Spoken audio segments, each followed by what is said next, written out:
Greetings and good Saturday evening. It is the last day of April, April 30th, 2022, third decade of the 21st century. Last day for me to represent Donate Life, since it is Donate Life Month, as well as I think it's also Military Child Month and probably a few other causes. I apologize if there's a cause that's near and dear to your heart that I didn't recognize. Didn't mean anything by it, just didn't get around to it. So, I've got a pretty busy week coming up. I may only be available Thursday to make videos, whether that's an independent video or a response video. As is with my channel, I like to read comments out loud, react, and respond. As of recently, this calendar year, due to one in particular video, I've attracted some attention that I'm genuinely unused to, and I've been getting some responses, good, bad, or indifferent. For me, I think it's great. I've been getting responses from people who would probably say left of center, if they didn't already identify as left of center, but people who differ from me, which is great, because whether we agree or disagree, whether we frustrate each other or not, we're at least communicating, and that's how it all has to start. I always try to make each individual video a standalone video if you're new to my channel for the first time. Among many reasons, I started this channel because I felt as though there was a tremendous amount of media bias, whether it's left media, right media, social media, whatever the case may be, and I felt as though the way that it was portraying information and stories was agenda-driven, as if you have to pick a side, choose a camp. You're red, you're blue. You're left, you're right. You're liberal, you're conservative. And I feel like we can be better than that. However, as of recently, and I think my channel served its purpose, certain topics are very near and dear to some people's hearts, and they're not as dear to others. And I've been trying to beg the question, where do we go? Certain topics, people have more stronger emotions in one direction and others in a different direction. And again, where do we go? How do we just go our separate ways, or do we just agree to disagree and move on to the next topic? I don't know. For the people that do take the time to watch my channel and respond, I'll leave it up to you. I'd still like to build bridges. I am going to hold to what I believe. I'll do my level best to calm down and not respond emotionally and resort to name calling and resort to suggestive and or adjective identification features, which lately has been used on my channel. It's a public channel. It is what it is. You're free to receive, process, and interpret communication however you want, and you're free to say whatever you want.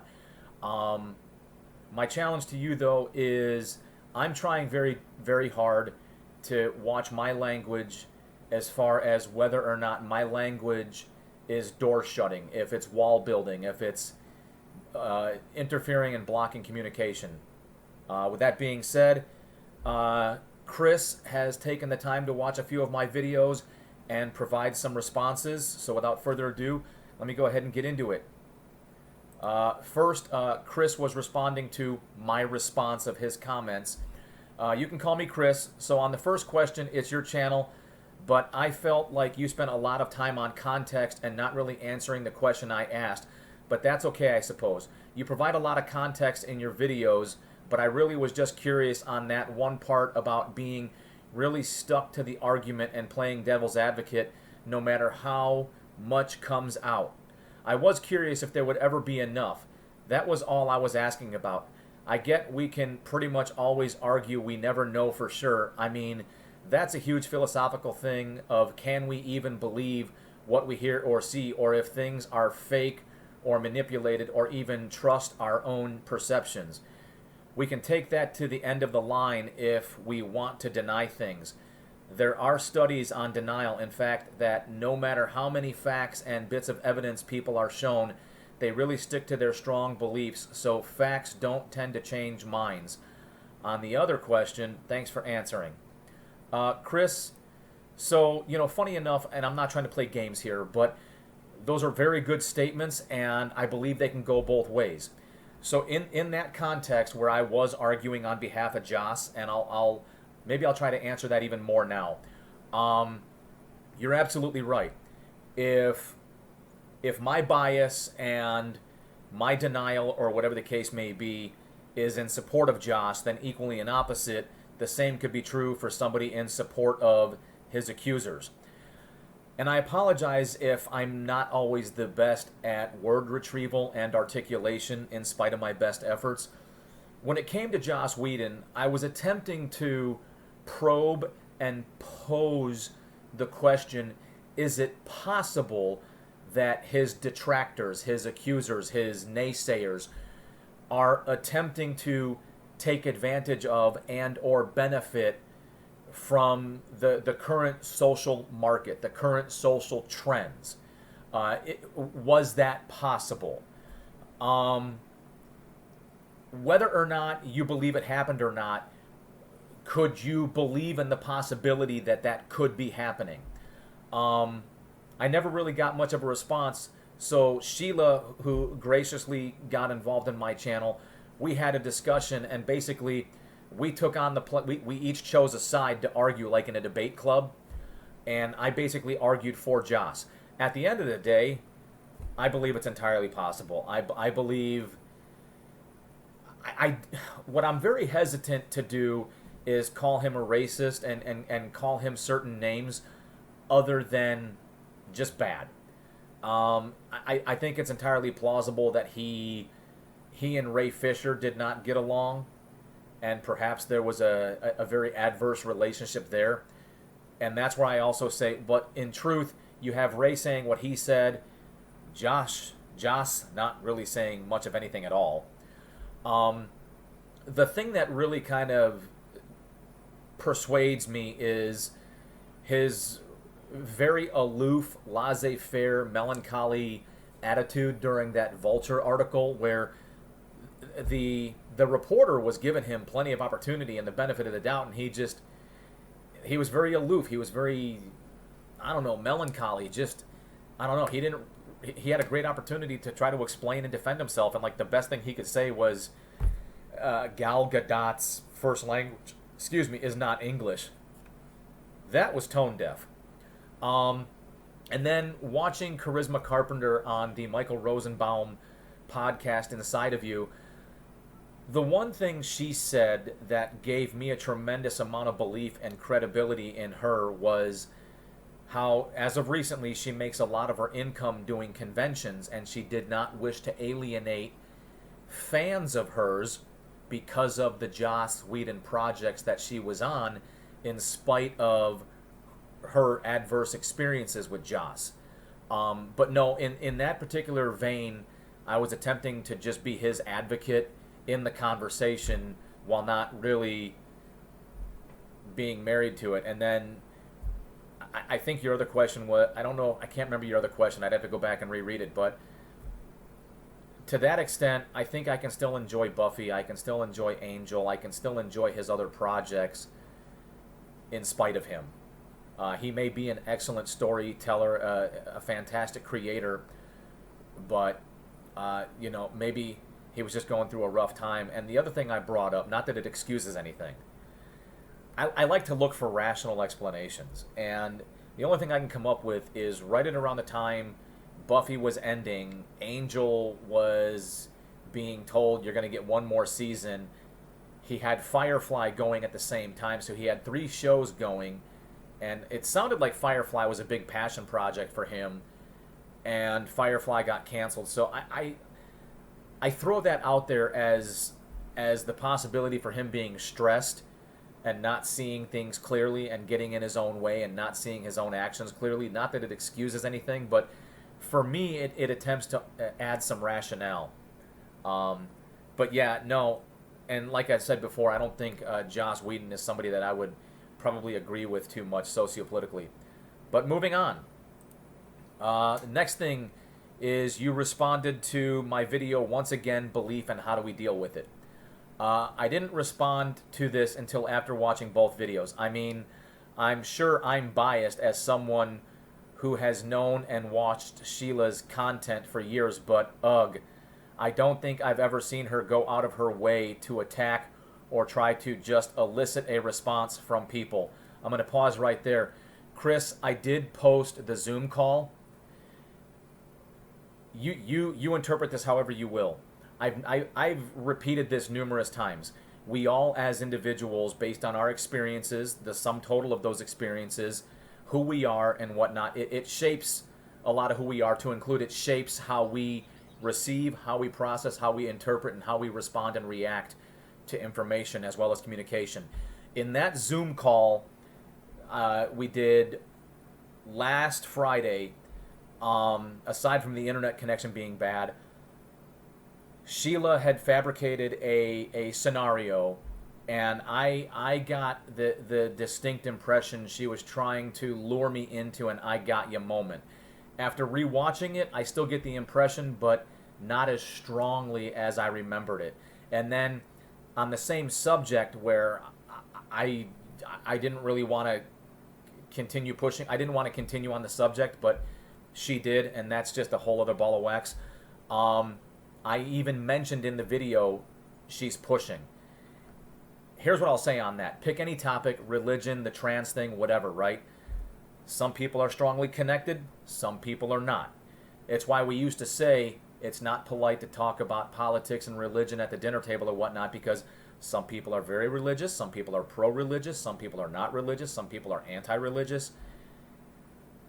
The trans thing's not a big deal for me. It just isn't. I'm not a massive fan.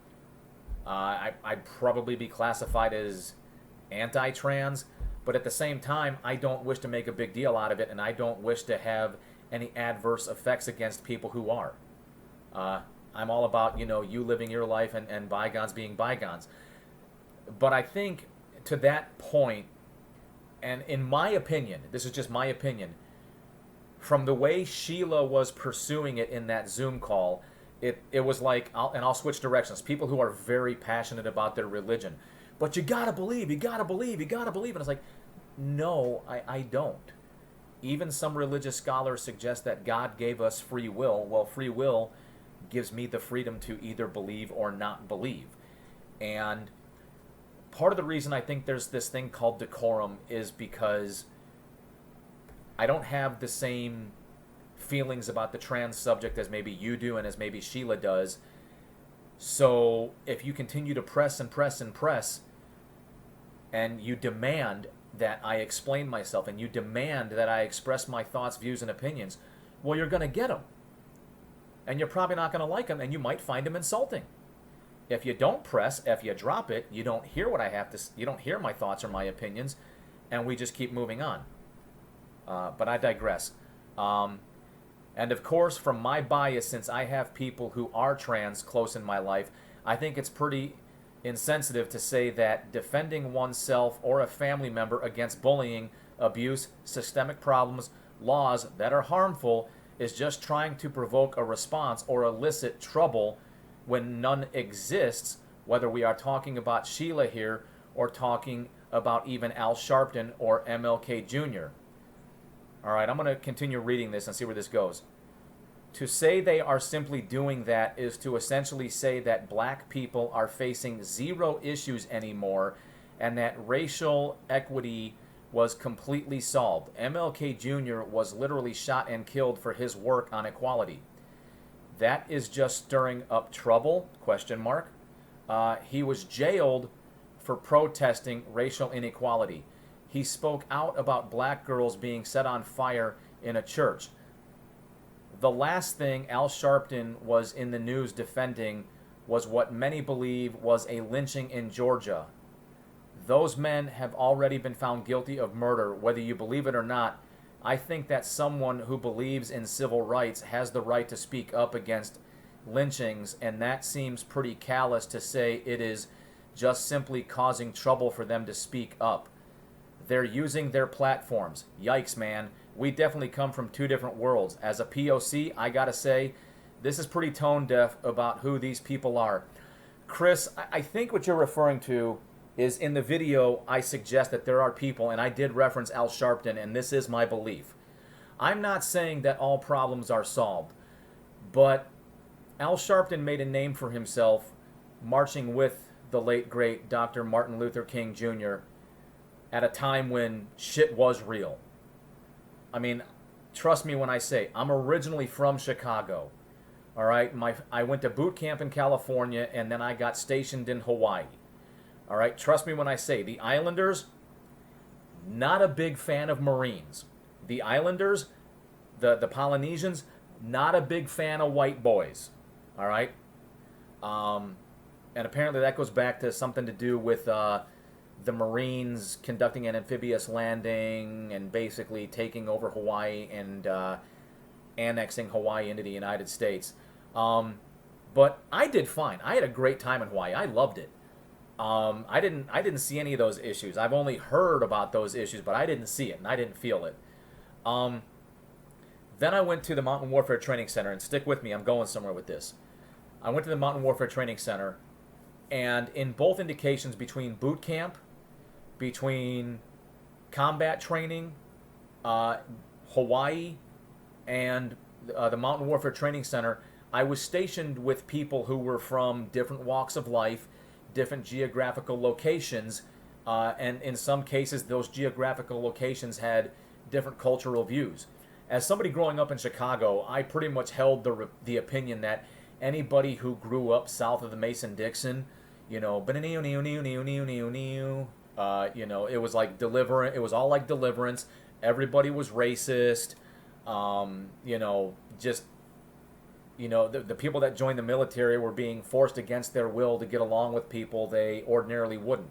And in some cases, that was exactly the case. Hawaii was a melting pot.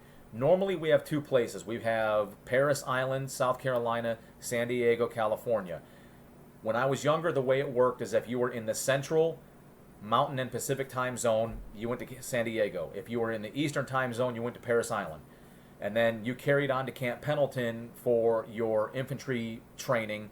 And then here in North Carolina at Camp Lejeune, you would go to infantry training. And then normally you'd get stationed at one of the 3 regiments here in Lejeune. And then out in California, you'd get stationed in one of the 3 regiments out in California. Hawaii was a melting pot, so we got people from California and we got people from North Carolina training all blended together. So we got to see a lot of different mixed cultures and how people grew up differently. When I first got orders here, I'd been in the Marine Corps for about 10 years, and my wife and I had some pretty gnarly stereotypical thoughts about coming to North Carolina, which was a Confederate state. It was a former segregated state where up until the 60s, downtown Jacksonville, where I live, was segregated. They practiced Jim Crow. The schools were segregated. They practiced Jim Crow. All of which I horrifically disagree with. So with all that in mind, you talk about different walks of life and whatnot. Yeah, I joined the military for 20 years, and obviously it's probably changed a bit of who I am and my perspective as to who I was when I joined when I was 18, right out of Chicago. That being said, I do believe that I've tried to make this insinuation before. So like HR, if things are relatively calm, then HR no longer has an active purpose. But they still want a job. They still want to justify their existence. And I don't know if this is something you can wrap your head around.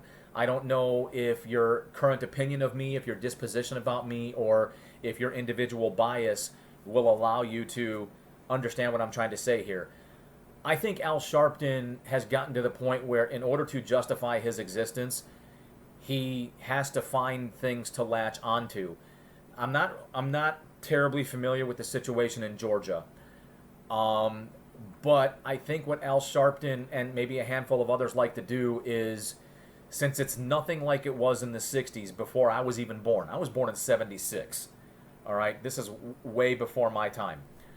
I think what Al Sharpton does and others like him is they find things to latch onto to exaggerate and exemplify to justify their existence. Kris, you and I don't have to agree on this. We don't. We can see completely differently on this. I don't know that I'm going to resort to labeling you, though. I don't know that I'm going to resort to attempting to provide identification characteristics to you, because I really don't know you. All right? I haven't met you. I haven't interacted with you other than through this channel. So you want to call me tone deaf? That's fine.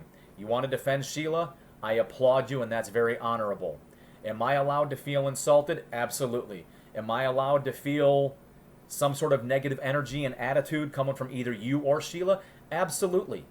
Is that your intent? It might not be. Is that how it's affecting me? It very well could be. What upsets me is when I'm being told, no, you're wrong, we're right, you're the bad person, we're the good people, because we're on the left, and since you're on the right, you're automatically bad. The left automatically owns the high ground. And that's how I feel. Kris, you identified yourself as a POC. You don't have to agree with this, but I feel as though me as an individual has been under attack for quite some time now, just for being a heterosexual Caucasian male. I feel like I'm the one being marginalized because I'm not gay. I'm not a person of color. I'm not of a particularly, I don't know, weird religion or something. I guess what a lot of people call the mainstream, the patriarchy, the majority. So as a result of which, now I'm automatically assumed to be a bad person. And I've been feeling those attacks for quite some time. And that's part of the reason I started this channel. But I digress. Before I go any further and I get emotional and then I say some inflammatory things, you have one last comment. You responded to my video, Hypocrisy and Polluting Pure Ideas. I'm an independent. I think it's pretty naive to only think one side is hypocritical. Conservatives are very hypocritical all the time, supporting Romney Care but painting Obamacare as socialists when they were pretty much identical. I got to admit, Kris, I don't know anything about Romney Care. During that election cycle, I was deployed to Afghanistan, and what I do remember is filling out my absentee ballot, and it was like, good God, these choices absolutely suck. Romney is the only other candidate to go up against Obama, and before you even question it, no, I was not a fan of Obama, but I've never been a fan of the Democratic Party going back to historical reasons, and if you want me to answer that one, I can. Criticizing Obama for golfing so much and then ignoring that Trump famously didn't come in until after 10 a.m. and took unprecedented and the most expensive golf vacations. Don't even get me started on COVID. Attacking tons of protesters who are left for protesting even just peacefully. Kris, I'm going to challenge you on that one, all right? I hear this all the time, mostly peaceful protest. When there are full-blown riots, cop cars are on fire, that is not peaceful. Is there potentially a peaceful component to that? Absolutely. And that goes back to the polluting pure ideas. It probably starts with people who are there to peacefully protest, but then other people take advantage of it, polluting the pure idea. Okay? Agitators come in, people take advantage of an opportunity, and they turn a protest into a riot, and the people who were there to legitimately protest, their protest gets polluted because of the riot. And then defending the Capitol riots where people got killed and it was a planned attack. So, Kris, I'm going to assume that this is one of those areas where we just differ completely, because you seem to be hyper-focusing on January 6th, but yet everything going on in Portland, Oregon, everything going on in Seattle, Washington, Kenosha, Wisconsin, and other like-minded circumstances, I would say that almost, and I don't want to characterize you, I don't want to label you, but I would say that that tends to be a hypocritical point of view. Oh no, these are peaceful, this is just expression. But the Capitol was evil. People have been killed in Portland. People have been killed in Seattle. beyond obvious, people were killed in Kenosha. Um, but let me get through this.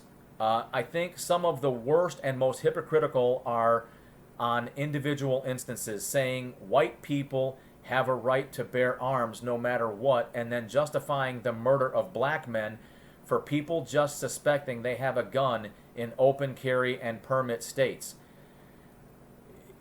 Chris, you're painting that one very racially, because the Second Amendment is for everybody. It's not racially motivated. But perhaps maybe you're very left of center on the Second Amendment. I don't know. Either you believe in the Second Amendment or you do not. It's hypocritical to defend it for one group and then say another group can get murdered because they had a gun and were committing no crimes or threatening anyone or anything. Chris, I'm afraid I don't. I think you're alluding to a very specific example, and I'm not. I don't think I know what you're talking about. This is not an argument saying there is zero hypocrisy on the left. But you asked, man. You're right, I did. And you are answering the question. So, Chris, I'm going to pose another question to you. Do you think, even though we may call ourselves independent because we're not registered with a political party for various reasons, would you say that you tend to side more left of center, where I would honestly say that I probably side more right of center? Would you say that perhaps maybe between the two of us we share a confirmation bias? I freely admit I see a lot of hypocrisy on the left, and I was curious if my bias prevents me from seeing any hypocrisy on the right. I'm not saying I haven't seen it, because I can't even watch Fox News, all right? It's so obvious they're pushing an agenda. I can't watch news, period, because the belligerent agenda pushing, I just can't get past it. I think, again, since I'm a POC, the hypocrisy is a danger to my life at times and makes me fear for myself and kids just based on the color of their skin. It's not about just being offended in those situations, and plenty of times liberals are offensively hypocritical. Noted. Okay. Don't even get me started on Biden, who is a relic of some pretty old ideas and frequently lets them slip out. Biden is very old school, condescending racist. No disagreements. No disagreements there. Trump is rile up into a lynch mob sort of racist, which is why so much hate group went up during his presidency. I'm not really very cool with either of them. I guess in that sense, Trump isn't very hypocritical. From day one, I knew exactly how he felt about people from my background. So technically not hypocritical on that one thing, but he was plenty hypocritical on other things. Not really a fan of most politicians, because I don't think very many of them care if we live or die here. Chris, I don't know what your background is. I don't know that it would matter, because I'm just treating you like a person. I don't personally care what color you are, but I get the sense that maybe it's where you live, where maybe it's an issue. I don't know. I personally didn't think Trump was a racist. I think a lot of his interviews were purposely edited to make him sound a certain way, and a lot of context was missing. And the one thing I can't argue or defend is I do think certain hate groups did gravitate towards him, even though it was not his desired base.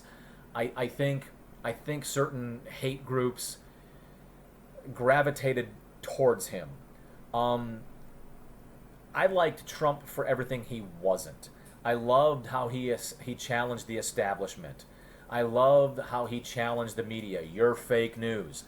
You know, I loved that. I fucking hated him on Twitter. God, did I hate him on Twitter. You know, it's like he could go do all these great things. Like, man, that's awesome. The gas, this, that, the other. And then he'd get on Twitter and it's like, oh my God. You know, and then, you know, let's say you and I are friends, Chris, and you're like, really? That's your boy? And it's like, oh. I don't know how else to explain it. I'll tell you this much, Chris. I think to some degree there were some shenanigans involved in the election process, because Trump was so non-establishment politician, that it was a very concerted effort to make sure that he didn't get elected, because you sound you sound like a pretty rational individual. You sound like a rather normal individual. There's things that are very near and dear to your heart. There's subjects, concepts, topics that are personal to you, and you get emotional about them, and you respond like anybody else would, whether that's name calling or whatever the case may be. But I don't know if you voted for Biden specifically so that you could vote against Trump, but I ended up voting for Trump specifically against Biden because of a lot of the things you said. I honestly thought Obama picked Biden as his vice president as a move of brilliance, because it almost ensured nobody would have tried to assassinate Obama, because that's who would take over. Which is why I find it preposterous that 80 million Americans were like, yes, 100% yes, this is the guy we need. I don't know. It. And as of lately, I've also found Kamala Harris.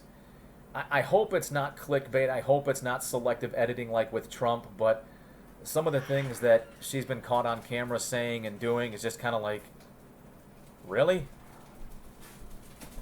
Really? It's like her and Biden were made for each other almost. But I don't know. I do tend to agree with you on the whole subject of politicians, though. I think it's gotten to, like that pure idea. The original concept of politics back to our founding fathers and whatnot, there was some purity involved. You may disagree with a lot of things, but I think at some point there was some purity involved to basically try to create an organization against tyranny, an organization against monarchy, leveraging too much power, etc. And I think that pure idea has since then been polluted. I think politicians, I think a lot of politicians, a lot of established politicians, whether on the right or on the left, are just too entrenched with their lobbyists, with their special interest groups, and they really, really don't have us in mind when they do anything. I don't know who it was. I don't know if it was Sheila or somebody else, but something about local elections. I have been extremely intrigued in my local elections. Hopefully I've responded in kind. Hopefully I've reacted in kind. I don't take this the wrong way, but I don't really care if you feel I acted inappropriately or not. I mean, in some way, shape, or form, you were labeling me. You were sort of insinuating accusations, and if that's the way you feel, it's the way you feel. But I'm trying to keep the door open to communication. I'm trying to keep the bridge built. But at the end of the day, God, my nose is killing me. At the end of the day, I am 100% allowed to feel how I feel, and I'm 100% allowed to express myself, and I'm 100% allowed to receive, process, interpret, react, and respond to information. Whether that means I take it derogatorily, I take it insultingly, I take it inflammatorily, whatever the case may be. I applaud you for defending your friend. I really do. Hopefully I have friends like that. But at the same time, whether she meant to or not, that's exactly how I felt. And I felt as though you were trying to tell me I was wrong. That may not have been her intention, but that's exactly how I was impacted. It's also why I've been trying to drop the trans issue and why I've been trying to get past it, because I'm not deeply connected to it. I'm just not. And rather than continue to comment on it, where it does get to the point where I'm probably offending people, I wanted to move past it, but Sheila didn't. So the solution I proposed was, if Sheila wants to continue to go round and round on the topic, then she can host it on her channel and she can host the Zoom. I don't know if you feel as though that's an appropriate solution. We may disagree, but I absolutely think that there are people like Al Sharpton who live for controversy, who live to make a big deal out of smaller deals in order to justify their existence. We don't have to agree. That very well could boil down to the sum total of our experiences creating confirmation bias, in which case we just see things differently. So the question I pose to you, Kris, is this. how do we move forward? Can we still communicate? Can we still make an effort to get along? Can we still keep the bridge connected? Can we still keep the door open to communication? Or is it a bridge too far? Is it a task too great? Are we just at the point right now where I'm a giant poo-poo face, ginger bastard, atypical heterosexual Caucasian male, part of the system, or what other negative attributes are associated with me? Are we done? I'd like to think not. I'd like to think that we can still keep the lines of communication open. I encourage you to express yourself, and I encourage you to, continue to comment. I greatly appreciate it. But I hope you can understand and appreciate too, where I'm allowed to interpret it however I interpret it, and I'm allowed to react and respond. So with that being said, Kris, thank you so much for getting involved. Thank you so much for watching. Thank you so much for commenting. I really appreciate it, because if we just surround ourselves with people who agree with us all the time, we're not going to hear other ideas. We're not going to get exposed to other lines of thinking. We're not going to know where we agree or where we disagree, and we're never going to even begin to explore how do we push forward. All right, so I look forward to hearing from you again. If you get involved, you're awesome.